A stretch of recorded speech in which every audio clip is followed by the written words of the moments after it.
open to being contacted for the healthcare, the transition, the move, and also the business side of things. Sure. All right. Hi, everybody, and welcome to our latest episode. Again, today we have a very special guest. And for those who don't remember, my name is Rudra. Me and my family moved to Mexico in 2021 and now call Mexico City home. And today in our interview, we're going to be talking about a few different things. We're going to be talking about medical care here in Mexico as compared to where our guest is from back in Canada. Business, and then also just starting off with a little bit about your life here in Mexico City and what made you choose to come here. So first, I'll let you introduce yourself, and we'll go from there. So my name's Rudra. I'm a Indian-Canadian designer from Toronto. I came to Mexico City about a year ago, and it's been a journey. Well, and then I know we just talked about this off camera, but so you're not originally from Canada? Yeah, in the sense of where were you from? Where were you born? Yeah, I grew up in India, lived there for about 13 years, and moved to Canada in 2005, and essentially been there ever since until last year when I moved over here. So you've already kind of had that experience twice, of moving to a new culture. Yes. New country, all that good stuff. Totally. Definitely able to adapt to new places. Which is great, because I think for a lot of people that may be something difficult. So you've already kind of come through that experience once before. So, you came to Mexico City about a year ago. So let's kind of talk about what brought you here. Yeah, so I came to Mexico City because of health reasons, which we can dive into more after. But yeah, essentially, there was a point where I was really scared in terms of my health, and what Canada was able to provide me wasn't sufficient. And so I was looking for places that have access to private care. And that's basically one of the biggest reasons I chose Mexico, along with a lot of different reasons that I'm starting to really appreciate. Oh, that's good. You're starting to appreciate it now. And so what do you do here? I mean, obviously you came here for medical reasons, but as far as your daily life, or job, what do you do? It's mostly, even right now, it's been heavily involved in the medical world. Oh, okay. Yeah, so I actually quit my job. Oh, did you? Yeah. What were you doing? What was your job? My job was as a designer. I've designed spaces for various different fields, so luxury retail, high-end homes. I've done workplaces, and for the last 5 years, I was designing museums all over. Oh, really? Yeah, including the States, including China, including Saudi Arabia. So that's pretty cool. It was a fun job. Unfortunately, not something that I could do from anywhere, and so I had to leave to give priority to the health stuff. Sure. And so the last year has kind of been tending to all the health stuff, a lot of new things which have been popping up, but also trying to restart life, essentially. Right, which I think is important, because I think everybody kind of needs that drive, or whatever you may call it, to kind of, Purpose. Exactly, there you go, perfect. So before coming to Mexico, what were your kind of impressions of what Mexico was or was going to be like? What did you hear about Mexico before you came? Yeah, I actually did not have an impression, really. I mean, movies like to create a pretty interesting depiction of things, but I at the end of the day, I mean, at least for me, I knew their movies, and also media tends to kind of exaggerate things. So I didn't personally have an impression that much. I was open to exploring it, but what was really interesting was perception from other people that heard me going to Mexico, and that was really interesting to kind of navigate. Well, and so maybe to elaborate on that a little bit, what were other people saying? Yeah. And I'm sure it's going to be pretty typical. Most people can probably already imagine. Exactly, yeah. So I had a friend, we all had this inside joke because of health and other reasons, but she's like, "You're going to die." And I was like, we'll see. And another friend genuinely asked, she's like, "But isn't it dangerous?" And so these are, I guess, the typical things that a lot of people do see and hear and talk about.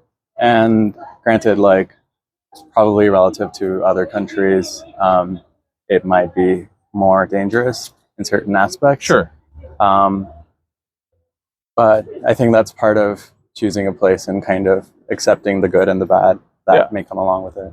Yeah, I think at the end of the day, what you said earlier is dead on. I think it's portrayed a lot more negatively in movies and media 100%. than the reality. Right? Yeah. You know, so up to this point, what have you liked, about the city, about Mexico and the city itself? What have you found to be the biggest pros? Yeah, so something that I refrain from really answering is about Mexico as a whole, because I can't say that I've seen Mexico. So I have friends who's like, yeah, I went to Mexico and it was great. And like, what, like Mexico is huge, right? Like, so I think for me it's super important to kind of hone in on and at least say that I've been in, It's fine. I've been in Mexico City, and mostly these, I guess, what are considered to be more like touristy areas.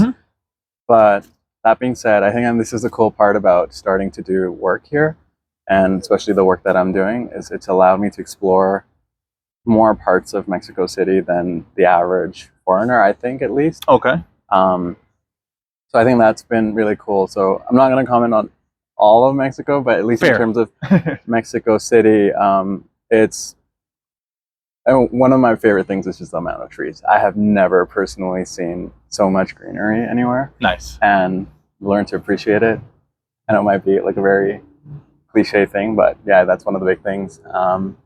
And just in general, I think people are super nice, helpful, social, and hardworking, I think.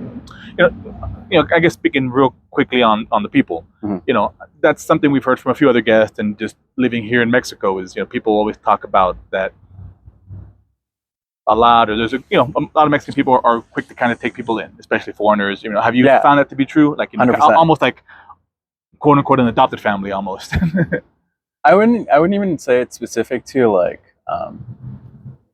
foreigners. Like, I think in my sense, it's just a part of the culture. It's like, at least based on my experience, if in Toronto, you don't invite a friend's friend over to your party necessarily, unless they are super close or something. There's just these weird cutoffs. Whereas I'm sure it exists here as well, but I've found that the cutoffs are a little more open and loose. So, for example, I was invited to a party that was the roommate of my partner's friends. And so I was actually like astonished. I was like, is it gonna be cool? Like, if I go? Not even not even that. I'm like, am I actually invited? Like, And it was cool just to like go to somebody's house and get to know people. And I was actually exploring this with them. They were explaining, this is just how we invite people. And it may not be everyone, but it's also never really happened to me to that degree in anywhere else. Right. And like I said, I think it kind of tends to be a common thread that we hear among people that we've talked to about this type of situation. So, I mean, this is something I want to kind of reiterate to people out there that, the people, for the most part, there's always exceptions. They tend to be very warm and welcoming here. Right? So, we talked a little bit about what you like, but of course, we always have to kind of go on the flip side, right? We don't have to. True, we don't have to. But I think it's fair because, again, you always want to try to give us an open perspective as possible. And this is obviously one person's opinion, right? Yes, 100%. So what have you found to maybe dislike a little bit about the city? Or something maybe you don't find it as pleasing? This is a very touchy subject. Sure. And I want to try to navigate it carefully. So essentially, I think there's that tension between, like, I've heard from a lot of different people, the tension between the expat community or the foreigners.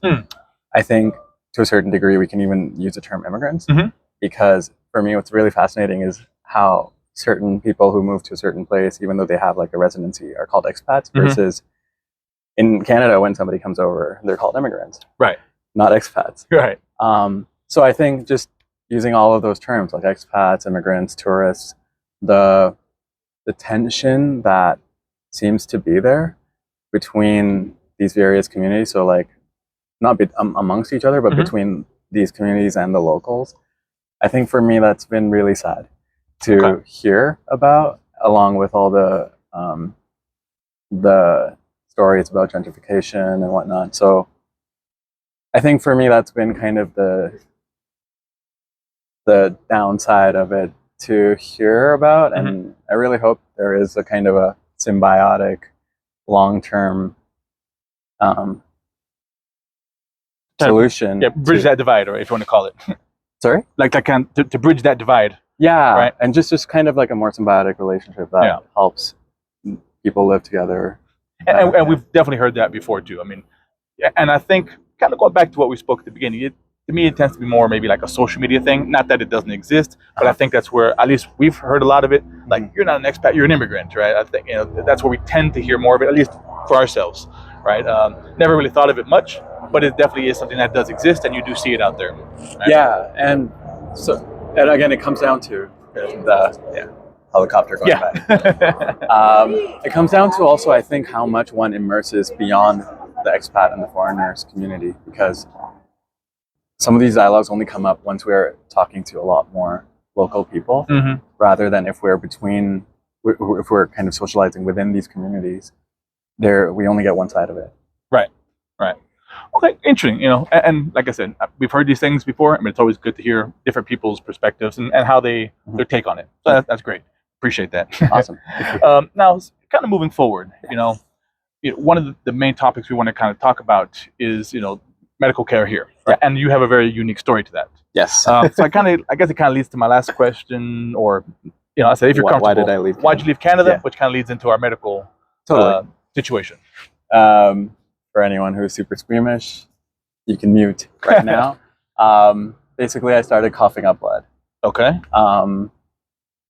Around February or March 2022. And long story short, I basically went to go see multiple doctors. It was brushed off as like post-COVID stuff. Okay. I was told that, I asked to see a specialist because people didn't automatically say, let's do that. So I asked to see a specialist. I was told it's going to be about a 6 to 7 week wait. 6 to 7 week, okay. Yeah, so like an ENT. There came a point during this wait when I coughed up a lot of blood. I went to the emergency, and essentially they made me wait the standard 4 hours, took me in, and the emergency doctor told me, we don't have the tools, we don't have the specialist, and they sent me home. So here I am. With no care? With no care. Wow.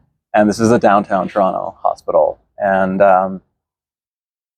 so essentially what I didn't know what to do. So I emailed the specialist's office again.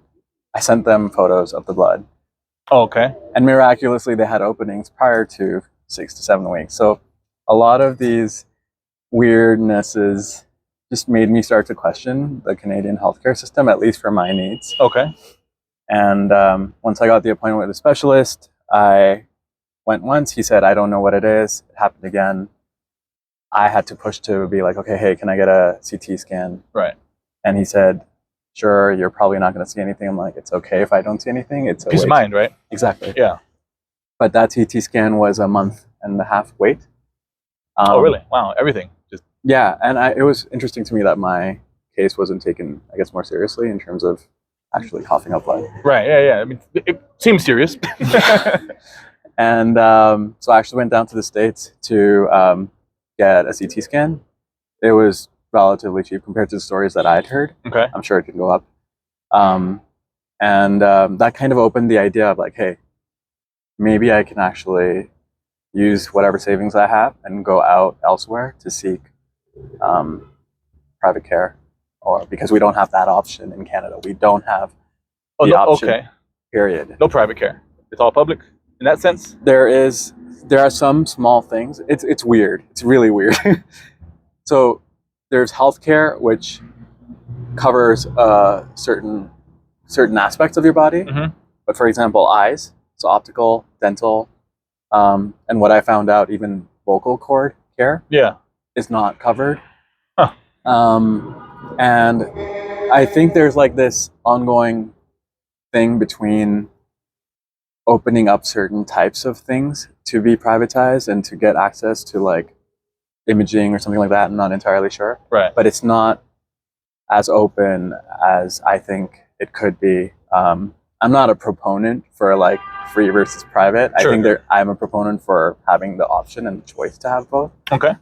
But essentially, I didn't have that, and the driver was that I just didn't sense that I had control over what doctor I can see, what tests I can get done, when I can get them done. And sure, even though it's free, that doesn't mean it's not free. We pay it through taxes. Sure, right. That doesn't mean it's helping my situation or the best that it could be. Like an analogy I'm thinking of is you have public transport, which can get you from point A to point B more economically, but slower. Right. But you can also take a cab if you really are in a hurry.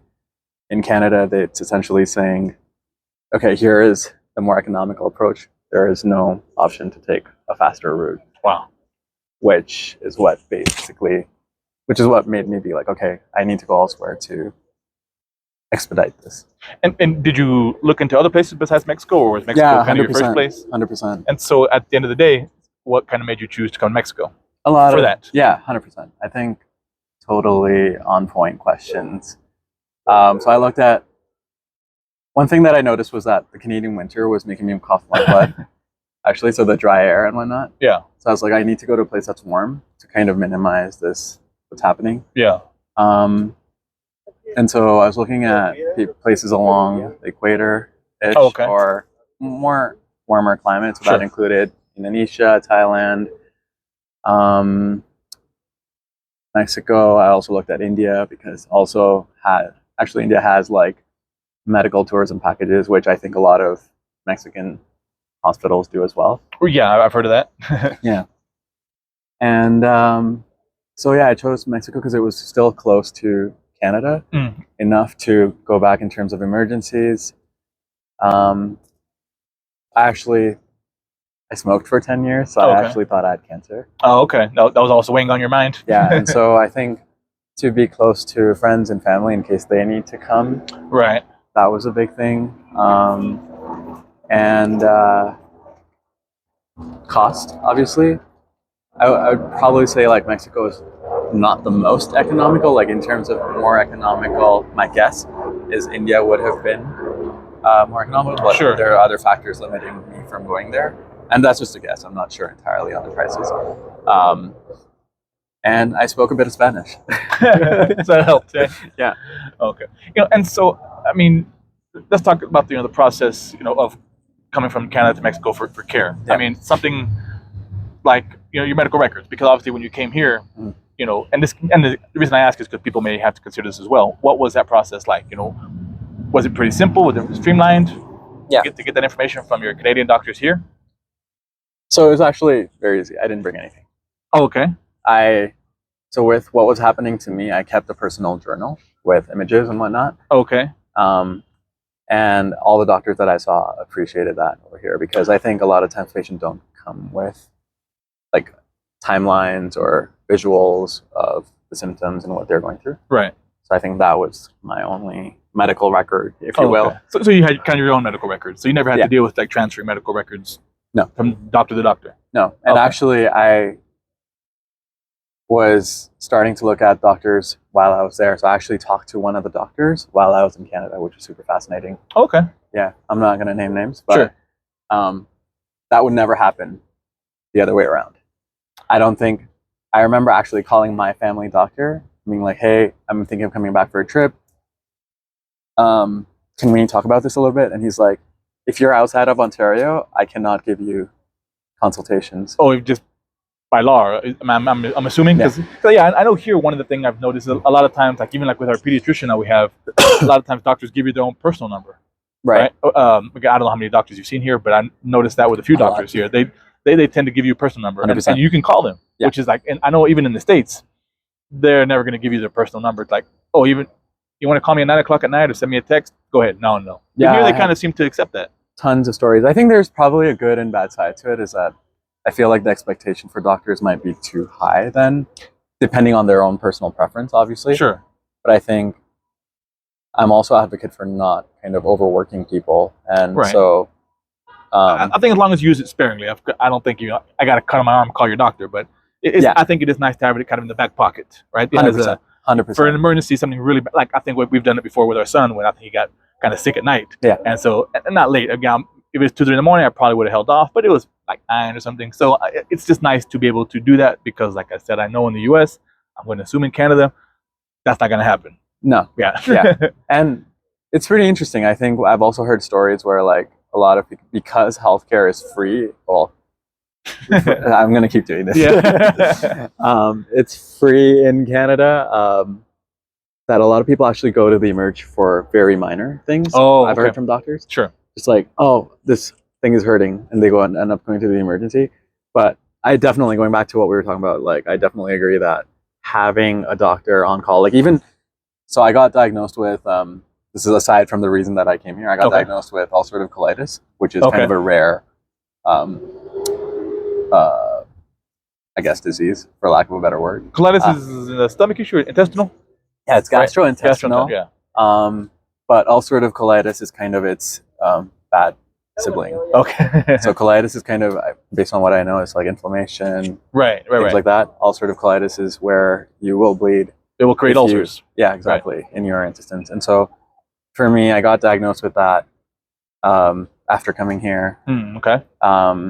And I've had a wonderful gastro available because going through that process of understanding a new disease is super, super vital, I think. Yeah, absolutely. Yeah. Okay. And so, I mean, obviously we're speaking Canada and Mexico here. How would you compare the level of care? I mean, is it similar? Is it way different? I know in terms of quality? Sure. So this is a tricky question. I do need to put in the caveat that I think what Canada has is great in the sense of if you're in an economical situation where you cannot afford any kind of private or any kind of to pay for any kind of service, I think Canada has a system that will do its best to get you what you need based on their triaging systems and their bureaucracy and whatnot. Right. So I need to kind of say that, yeah, I'm not going to downplay what Canada has. I think it's super important for people who cannot afford it, but it also has downsides because of what it is and how it works. It is pretty inefficient and sluggish in the sense that it doesn't have the same, in my opinion, incentives that private care does to stay on top of being efficient and whatnot.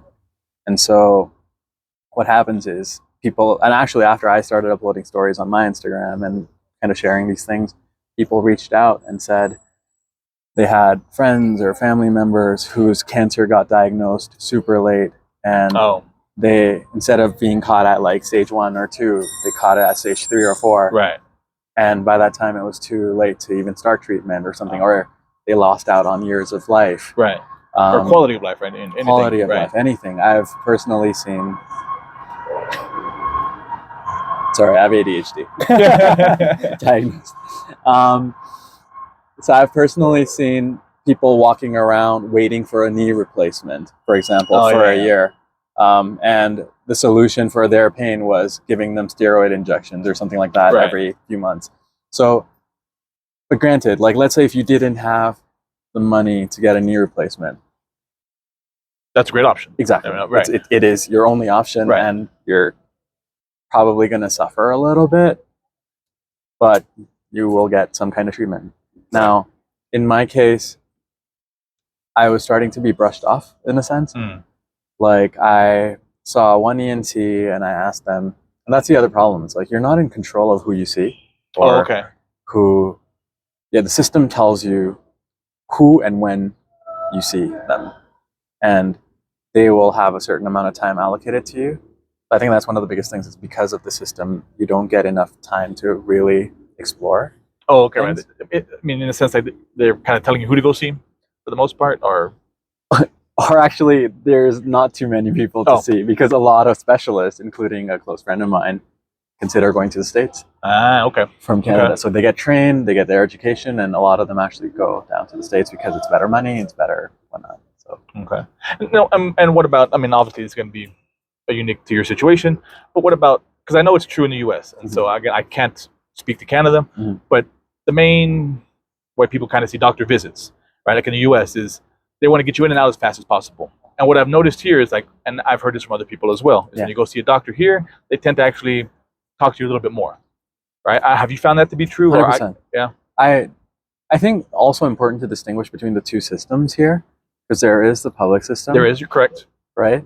And there is a private system. And so I think as foreigners, my guess is that a lot of people are going to the more private. I would agree. Right. Right. And so I can't really comment on the public system. So in terms of the private care, yes, 100%. Like I've spent an hour with a doctor. Yeah. And being able to contact them on WhatsApp, as we talked about before, and being able to send them images, getting prescriptions over WhatsApp. Wow. Okay. I've never had that, but that's that's neat, whatever you want to call it. The fact that they can do that for you, right? Yeah. Over the phone. Exactly. Like for example, if I need an X-ray, they can do that. And also, I think another cool thing outside of the healthcare system is the pharmacies.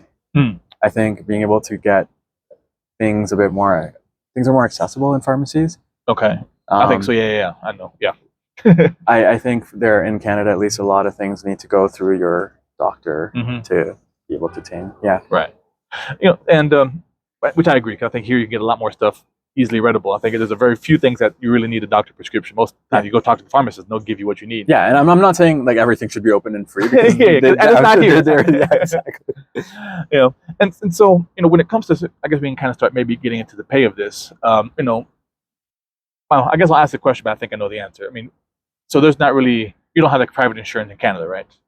Or do you? No. No? Okay. I think you do for those things that are not covered. Okay. Remember I was saying like the eyes, dental, even. Oh, right. Yeah. So like you need insurance for those things. And my guess, I don't know, reverse, I don't know how it works in the States, but my guess is that these things end up being pretty expensive. Yeah. And my guess again is that the doctors or whoever's giving the service charge you because they know how much insurance is willing to pay. Right. So they charge you the maximum that they can. Oh, yeah, that's definitely an issue that's long been plaguing the U.S. So what about, do you have insurance here, or do you kind of pay as you go? I was doing some research and I came across a digital nomad insurance. I think at least that's what they call them, I think. But the company's called Safety Wing. Okay. I don't know if you've heard of it, but it was something that in kind of traversing through Reddit, I came across. And what kind of coverage do they provide? If we can get into these kind of details. 100%. And maybe cost as well. I'm an open book. Ask anything. Sure. So type of coverage, and what does your particular plan cost? My particular plan costs $45 USD, I think, a month. Oh, which is very reasonable. Yeah. And to be honest, like I had to, so I told you I didn't tell you I was hospitalized, but I was hospitalized last year for 5 days, or maybe a bit less than that. And they ended up covering that, even though I thought it would be kind of a tricky situation. Okay. So at least in my experience, it's been worth it. Sure. I mean, $45 a month that's great. Yeah. I am looking into more local insurance, so local companies and whatnot for the long term. Sure. Yeah. Okay. Order cost right here. Have you paid anything out of pocket, or has it all just been through insurance? Yes, it's been a mix of both. Right, so how has the out of pocket been, in your opinion?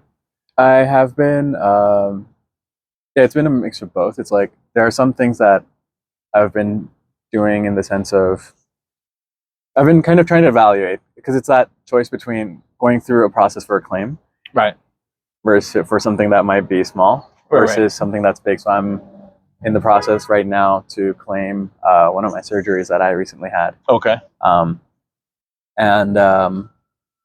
Yeah, so it's a mix. So the big things I will claim, and the more infrequent visits that are smaller, I will pay out of pocket. And what have those costs been here in Mexico City? Between 600 and 1,500 pesos. Okay, yeah, so again, very reasonable. And these are probably for specialists as well, right? I'm going to be mindful of the word reasonable. Reasonable for people from our context. Yes. Yeah. I mean, I'm always kind of making that assumption, but yes, to be clear for where we're coming from. Yeah. Right. Okay. Yeah, because I think so too. We've gone to specialists, and for a while we didn't have insurance, and that's what we would pay about 700 pesos, which is again very reasonable from where we come from. Yeah. Especially not having to pay insurance on top of that. And I think what's more important to address is the quality again of care that comes with it. It's super. valuable to be able to have that option to pay for that and actually get the time, get the care, and whatnot. Because I think for me, that's the more valuable thing right now, is just being able to cover all of these things. Okay. Now, I think one of the most important things people may need to understand, realize, is maybe, I mean, how is your Spanish, and how is being able to communicate with doctors here? Have you had to have translators? Have you kind of tried to find doctors who are bilingual? What has been your experience with communication with doctors? I think super solid question. Yeah, I think initially I did try to look for doctors that spoke English, and I was open to doctors that spoke only Spanish as well, because for me it's also a cool way to like improve my Spanish. True, you're forced to, right? Yeah, and so I would have like the Google Translate app open. Actually, I would, there's an app called Dr. Alia. I don't know if you know. Okay, I don't know. What's called Dr. Alia. I'll look into it. Okay. Super helpful to find doctors. It's kind of like a Facebook for doctors. Okay. It lists out their specialties, where they went to school, things that they focus on in terms of treatments. Okay. And it also has reviews, but I didn't really necessarily chase reviews. I was trying to look for people who have experience in what I needed. And a lot of times it also says if they speak English and Spanish. Okay. So that's what I was doing originally, but I think now I'm at a point after a year of being here that my Spanish is good enough to just communicate with the doctors. Yeah, regardless of the language. Because sometimes I always find I'm kind of in that same situation. Depending on if I had to speak to some kind of specialist, whether it's medical or any other fields, sometimes I feel more comfortable if I could find a bilingual one, because my Spanish is pretty good, decent. Yeah. But when you start getting technical terms, that's where I always don't want to miss something. Yes, right? No, 100%. Sorry. No, that's fine. Which is great. I mean, I think, yes, I mean, so, I think as we've been talking about, the medical side of your story is very interesting. I think it can help a lot of people out. And maybe we missed some things, but again, I think people can always reach out to us. But I do want to move on to the other part of your story, at least for today, which is, I know one of the other things that I found interesting about your story was you actually have started a business here, right?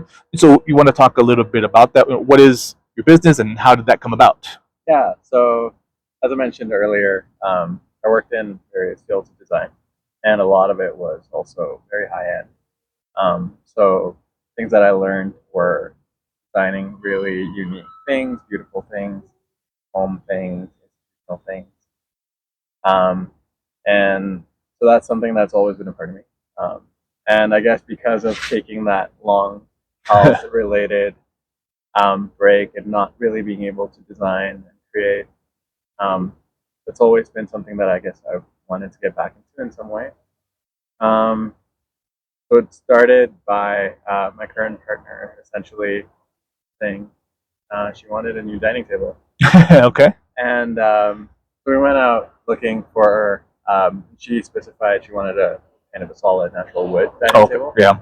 And so we went out looking for this, and what I saw was that there were a lot of products that weren't necessarily solid wood, but they were really overpriced. Well, in my opinion, they were just really expensive for what could actually be made for that same price, using that more natural materials. And in my eyes, I could even give it a personal touch. Sure. So that's kind of where it came in, and I did up a few designs for her, and she's like, "Cool, I like this." It ended up being very ambitious. The table, I will still build it at some point. So that was in the works. But what I started to realize was that I posted it in the Expats community or in the Facebook groups, and people were like, "Yeah, this is cool," and whatnot. So I guess what I saw was there was a resonance between what I was creating in terms of furniture, and there was kind of liking to it. And so I started kind of playing around with more designs, more types of products. So instead of dining tables, I started doing like benches, stools, mirrors. Just exploring, and posting, and seeing what the reaction is. And soon enough, I started getting orders. Nice. And are these pieces, are they with the same theme, but like all natural wood, or they kind of varying? What do you want to call it? Templates, or not templates, but Finishes. Finishes immediately. Like, is it all wood or? Yeah. So I'm currently sticking to mostly wood because there is that aspect of like I don't know. I guess personally, using things that aren't authentic to what the material is for me has always been kind of important. So a lot of times you'll see like, I don't know, like a wood wall, but it's actually printed plastic. Oh, you're right. Which is more economical. It does the job in terms of getting the feel. Right. The aesthetic, I guess you want to call it. Yeah, but from like, at least in terms of my values, I thought maybe I want to bring something different. So I want to bring more authenticity in terms of what the material is. I also want to bring unique shapes to the product. Yeah, that's kind of. Yeah, and I've seen some of them that you sent me. Like, yeah, they tend to be a little bit more oblong or not so symmetrical, which is always a nice touch because depending on the style, there definitely is a niche for that, right? Exactly, and that's what I'm trying to do. Is like I'm not trying to like compete with things that are already out there. Right. I want to essentially do things that would feel unique, would feel personal. It's more for me like an art rather than an industrial product. So that's kind of the approach that I'm taking. So if with your experience starting a business, right, and someone else was thinking about starting a business, what should they expect? I mean, in terms of like, I don't know how detailed you got into the business. Like, have you had to deal with the bureaucracy or getting permits? Manufacturing, anything that may entail the startup. Yeah. What was that like? Yeah. So I'm definitely someone who likes to do things by the book. Okay, perfect. Yeah, and so I am definitely looking into. Well, I have already looked into what I kind of need to do in order to be by the book. So that meant working with lawyers to incorporate the company. So essentially, I'm in the process of incorporating. We are waiting for Canada to enter some convention that will allow the process to be even smoother. Okay. We're waiting on that right now. I've also looked into kind of trademarking and whatnot. So yeah, I think just for me, it's been an interesting process to not only create products that are resonating with people, but also the whole admin side of it, because I've personally never dealt with it. Right? And so in addition to all the health and all the stuff from that, I kind of decided to take this on as well. And that's great. I mean, I think I needed it from that like purpose level, but also it's growing me as an individual. I bet. And so what, I mean, like maybe let's stick with something as, I shouldn't say simple, because it's definitely not, but like, what have you found, the bureaucracy to be like? Because we've only dealt with it personally, like on like residency levels and stuff. And you always kind of hear, which I've said this before, I'll say it again, no bureaucracy is smooth. But what is that kind of, has it been a little bit frustrating? Has it just been smoother than you thought? How would you kind of describe that process? I will say this is kind of where I will go back to saying Canada does, at least in terms of incorporating, have it more streamlined. Like I was able to incorporate in Canada within 24 hours myself. Oh, yeah. Whereas at least based on what I know over here, it needs to be done through lawyers. Okay. Unless I'm missing some kind of information, but based on my understanding, it needs to go through lawyers. It's a much more involved process. And more getting to the specifics of it, but you need two people to start a business. Okay, does one of them have to be a national? Or no, as far as you know? I don't know that specific, but what I did, I guess I'm not a national. I have a temporary residency. Right. I don't know if that plays into it, but essentially, you need two people to. It could be two companies. It could be. Okay. At least I'm going to speak to my case. I'm not sure about this company, but it could be. In my case, it is my company and me. Oh, okay. And it's a model because there are two different entities legally, and I know other people that are using similar approaches to essentially start a business. Yeah. And what about like work permitting? I mean, I guess is that part of the process when they incorporate you? They kind of give you that permit? 100%. There's various steps to incorporating. I guess when I use the term incorporating, I'm using it kind of all encompassing. Okay. But yeah, you're spot on. Like there's different things that even if you are a foreign national, you need to register with a different part of the government. I don't remember the exact term because a lot of it is Spanish. But essentially you need to register with them. There's all these different pieces that need to fall together to be able to incorporate. Okay. So it's a process. But if you work with the right people, they guide you through it pretty well. Okay. Yeah. And so, with that being said, what have you found to be the most difficult part of and it doesn't even have to be with all the permitting thing, just what has been the most difficult part of starting the business? Yeah, I think as with any business, just finding clients. Okay. Yeah. And so what have you done to kind of try to overcome that step? I think there's multiple fronts to tackle that with. Is one, I need to make sure that my products are living up to what I need them to do, but more importantly, what the clients need them to do. And so it's been a challenge to find people to work with that I can rely on to get that kind of level of finish or level of detailing that I'm looking for. I'm not saying it's insanely hard or anything. It's just Sure. me having to go out, and this is where I think I was mentioning, like, it means that I go out to parts of the city that a lot of foreigners might not go to. Okay. And so I go out. I look for like material suppliers, so like wood, granite, stone. I look for people who are tradespeople or craftspeople that can work with me to create this. And currently, the process is more about contracting them. So Okay. essentially, they will have a certain rate, and I work with them to help create my product. So it could be different people creating different parts of the product that comes together. Okay. And going back to the first challenge is the challenge of finding clients. And because of the uniqueness and kind of authenticity of the products, it tends to be in a certain price bracket. And that kind of adds to the challenge of creating it. But like I said, it's more of a combination of creating art and also creating a product. So you do the design, then I said you contract the work out to craftsmen to kind of put it together. Yeah. Right? And so what has that process been like? And how again, almost kind of going back to like we talked about with the doctors, what has that process of been talking with the very locals in these areas? How have you found that to be? I think it's been one of the most beautiful parts about being here for me, I think. Yeah. So it's kind of been nice to be immersed in this world. It's made me immerse in a way that I didn't expect I would be immersed in.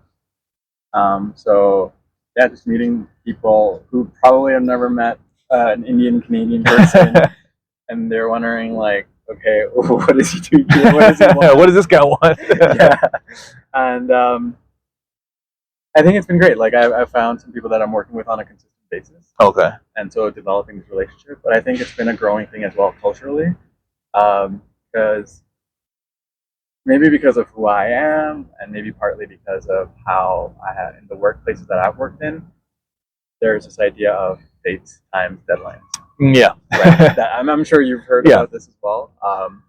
That's something that I've been kind of working with, and not. I think originally this was a mistake I made, and kind of a growing lesson for me is to not come and kind of bring my working mentality over here and be like, this is how I need it to be done. It's kind of like being open to, again, when in Rome, right? Right. And I think if I may, and correct me if I'm wrong, because we've heard these ideas before, like we talked about with deadlines and times and days. Have you found it to be a little bit more like you kind of offer a deadline and maybe they reach it or maybe they don't, like, or the work could be a little bit slower, kind of on their pace? Exactly. And I think what I'm starting to realize is that it's important to kind of, I've always been somebody to ask people as to when they would be able to deliver rather than imposing the deadline on somebody. Okay. Like, I think that's been my experience. And so maybe I have that heightened pressure of like, okay, my boss said I need to do it by this day, yeah. so I need to get it done, and whatever they want to get done. But based on that learning, I never wanted to do that to somebody else. Okay. So people that I'm working with, I ask them when they would be able to get it done, and still, I think I was kind of leading to that question, but I think you're going to answer it. yeah, I think still they will probably not meet that date or time that they set, which can be frustrating because I have to coordinate other components in terms of like the delivery. So if I've had, let's let the truck pass by, or we'll go with that pass. So I've had like situations where I've had to cancel delivery, or I had a product that we believe wasn't finished well. Oh, okay. So Okay. essentially, I offered the client a full refund on the product, and I this was one of the challenges that I faced was that because of not respecting timelines, I had to sacrifice the quality of my product. So that meant having to essentially cut off this relationship with this person. Sure. So that I guess has been a challenge. And then just finding people who are kind of more in the middle. They set their own deadlines Mhm. or due dates. And even if there's some flexibility that's needed, I also create a buffer. So it's just been this learning. With your final clientele, With my right? end Like if they say, "Oh, it'll be ready on the 7th," maybe tell them on the 15th it'll be Yeah. ready. Well, no, I'm not creating stuff or making stuff up, but I'm just kind of actually very honestly injecting that transparency into Okay. the process. Okay. Right? It's like saying, hey, it'll be done between this and this time based on my experience. But what I cannot work with is somebody who says they will do a project by X amount of time, but then doesn't do it well. Sure. I think that was 'Cause at the end of the day, it's your business. It's your name on it. So yeah, you have to make sure that the quality control. Make sure, like you said, it's up to your standard, and meet the deadline. So yeah, it's been cool. Like I've had amazing deliveries and products with clients who are super happy. I've had some learning experiences. Okay. And I always like to kind of go with opposites. So on the opposite of that, these are some of the difficulties. Has there been some part of starting a business that was maybe easier than you thought? Maybe you expected it to be difficult, and you know what, not so bad. I will say the easier, part is just how much opportunity there is. Okay. Yeah, because and maybe this is just my experience. Like trying to do something like this in Toronto, I don't think maybe it was the stage of life that I was at when I was there, but it's not something that I envisioned being able to do very naturally or efficiently or just as fast even. Okay. Yeah. Like because there's this idea, I don't know, it just feels a bit more difficult, like to even see myself doing this in Toronto rather than over here. Either because I have this idea of more bureaucracy in Toronto, in terms of permits, in terms of which the bureaucracy exists here as well. Right? So I everywhere. think maybe I will distill it down to maybe just opportunity. I think what the difference is that there's a combination of expats, foreigners, tourists that are staying here. There's the locals, and it's just a big community overall. Like 23, 24, 25 million people. Oh, in the city itself, yeah. City? Yeah. Yeah. So compared to Toronto, I think it's like 4 or 5 million. So even just the sheer number of people. And with that comes more opportunity and possibilities. Right. Yeah. There's definitely much opportunity as far as just the scope and size of Mexico City itself, right? Yeah. And so the business itself, where is it run from? Do you run it from your home? Do you have like a brick and mortar place? I mean, how is that run? Brick and mortar would be super lovely. But right now I'm essentially doing things out of home. So I design things at home. Okay. I do all the kind of thinking, marketing, all the admin part from home, and obviously the fabrication for physical goods needs to happen in people who are with people who have workshops. Right. So that's the part about sourcing the material, carrying it from one colonia to another, often an hour trip, and going to these different parts of the city that I don't know sometimes. You get the little tingle in the back of your neck, like that kind of thing, or I think honestly, it's definitely a part of being in any new city, right? Yeah. It's like I don't know where I'm going, so to figure out, okay, I'm going here. What's the dynamic like? What to expect, what not to expect, where am I, how to navigate. But always going with an open and non-judgmental approach. I think for me is super important, and so I'll end up going to a place where there's this super cool carpenter who does amazing work, and I guess that is kind of an extension of my your work, right? Or your work office, you want to call it? Yeah. You work indoor and outdoor, right? Or away from home. Oh, that's great. And like I said, I think it is an interesting way to see the city. And like you said, you should always kind of go with an open mind. But I think at the same time, just like any big city, you always kind of have to have that, be aware of the surroundings, right? Because any big city is going to have those areas, and that's a reality. It's not something negative to Mexico City. It's just a reality. Yeah. So yeah, be aware. Now, so aside from your business office and understanding that every business is going to be different, what have costs been like for you? As far as startup, daily life, and because I think if people want to start a business, they may need to consider some of these costs and maybe some things they may not expect. 100%. So my case is, again, based on what we just talked about, it's different. I'm starting from here. So I don't have as much capital as maybe other people who might be coming here might. So, but I guess that's to say that it is still possible. Obviously, it's been happening. So it's been happening. I wouldn't say I'm like successful or breaking even or something like that so far, but it is possible. I think that's important for me to convey. And in terms of costs, I think depending on what people are looking to get done, so incorporating has a cost. And may I ask what that costs? Because I think for any business, right, they have to incorporate, I would assume. Yeah. Well, no, not necessarily. Okay. You can. There's two routes. There's one thing that's called the persona física. Okay. And there's a persona moral, and I believe the latter is it's basically the difference between an entity versus a person. So like a sole proprietor versus a corporation. Okay. Right. And so as a sole proprietor, you do not need to incorporate. You, at least based on my understanding, you can still. But I don't know if you can be a sole proprietor on a temporary residence visa or as a permanent residence visa. I don't know about that. And so for me, what was safer was, and more important, was to essentially incorporate, because that meant I can start receiving funds here locally, because my lawyers explained to me that. And it's the same with like a lot of foreigners or people that are tourists or whatever context they come from that are working here.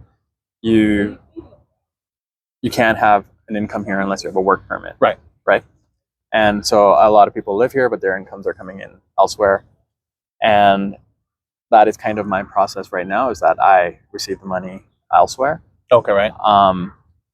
But I do want to be a part of the local economy, which means getting registered with the tax office, Hacienda, and also being able to kind of work locally, creating invoices, facturas, and the next step would be, obviously, if I'm going to be a part of or going to have like a shop or put myself in kind of exhibitions and whatnot, that being incorporated and having that legal entity helps me essentially do those things. Period. Yeah, I don't do those things that I don't think I'd be able to do as a temporary resident. And so what was the cost to get incorporated? If I may ask. Yeah, totally. I think I've paid between 40 to 60,000 pesos. But for the total process. Yeah. Okay. Yeah. Okay. Which, again, I think it's something important. Don't quote me on it, but that's somewhere in that range. Right. Well, again, which I think is important in case someone is considering it. They have some 100%. Idea what to expect. Right? Because I would assume when you walked into it, you didn't know what to expect as far as the price wise. No, not at all. So that's good. I think it's important for people to understand that it is gonna it costs money to start that. Right. 100%. Okay. Yeah. Excellent. Well, I guess you've kind of answered this question, through the process. Like, how large is your company, or how large is your company? Do you have employees? But I guess you've kind of answered that. As far as you're working from home, and you kind of use more independent contractors, right? Yeah. Right. It flipped on me. What has that been like? Well, I think we've already answered that question. So we can skip that one. which was, how large is your business? Do you have employees, and what has that been like? Having people under your employees, independent contractors, right? The Uber model, right? All right. So overall, kind of winding down this segment, how would you rate and describe your time running a business here in Mexico or here in Mexico City? I think it's been great. Yeah, it's still very nascent. It's very early, and I'm still learning a lot of things. But I think it's super cool to be surrounded by so many people who have the desire, who have the drive, who have the skills and talent, to be able to, essentially immerse myself and be able to have this exchange with the city, with the people, and it's great. I think to be able to create these things, like just yesterday, or just this last week, I started to work with people who do UGC. Do you know what that is? UGC. So, have you heard of the term? No. User-generated content. Okay. No, it sounded familiar, but okay. Yeah. Gotcha. So, essentially, user-generated content is kind of like this second side, at least based on my understanding, to influencers. So I connected with people who do UGC and are influencers, and it's been amazing. Like me essentially being like, "Hey, this is the product that I've developed and I sell. Would you like to work to help me market it?" And so just like just the sheer amount of talent, skill, desire, people that are there that help create these opportunities. And I think it could be any business, really. I even attend these events that are essentially about doing business in Mexico or doing business in Mexico City. And they're mixed. There's people from Mexico, there's people from foreign communities, people from tech, people from health foods, people from sustainable products in general. Yeah. Just all different types of fields. Just a variety of fields, right? Yeah. Yeah, and again, going back to like that's what the number of people does. Is like because there's so many people, there's also these little groups, niches, and events where you can go, you can exchange ideas, learn things, meet people, socialize, network. It's excellent. I mean, which is always nice, and I think you see it in a lot of places. But I think again, being in a place like Mexico City, I would imagine that there's so much more opportunity for that. You know, for these 100%. types of meetups and groups, and to kind of expand your network. And even on a more meta level, like our interaction right now is not something that I've heard too much of happening outside somewhere. Like, I think for there to be the Facebook groups where people are connecting, reaching out with each other, I think that's part of the charm of it as well. Oh no, absolutely. You know, and like I said, I'll put this also at the beginning, but we are gonna have a little coupon code, for your product, and we'll make sure to put it at the beginning as well. But as we're kind of winding down now, I always like to ask this of my guests, kind of parting words of wisdom. For anybody who may be considering coming here. No pressure. No pressure at all. Advice that you may want to give. Just be open. I think I'm gonna keep it simple to that. Just be open to opportunities and people and everything. Sometimes simple is the best. Well, we appreciate the time. Again, I Likewise. think we can definitely discuss more things later. Yeah. But I think very interesting story. Like I said, on the medical and business side, it's something we don't always hear about on these types of interviews. So again, I appreciate the time. You're most welcome. And thank you to everybody out there. And if you have any comments, you want to reach out to us, we can always pass on information as well. 100%. I'm open. I've already had people reach out about specific healthcare stuff. So I'm open to being contacted for the healthcare, the transition, the move, and also the business side of things. Sure. And so we appreciate that. I'm sure people out there would appreciate it. So thank you all, and we'll talk to y'all next time. Bye.